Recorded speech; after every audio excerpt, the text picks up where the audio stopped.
Hi guys, today we will talk about how to turn on your message alerts on your WeChat app. We will go to turn on this mic or know how you can do that on WeChat app.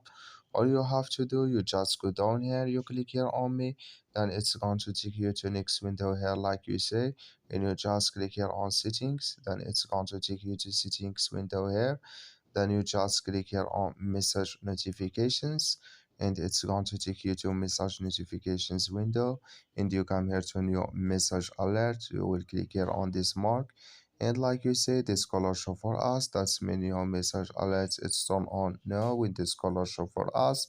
So that's all you have to do to turn on this on your account. So I just follow these ways and it's going to work with you. I wish now you are get it. Thank you for your watching. Don't forget to support us by like and subscribe.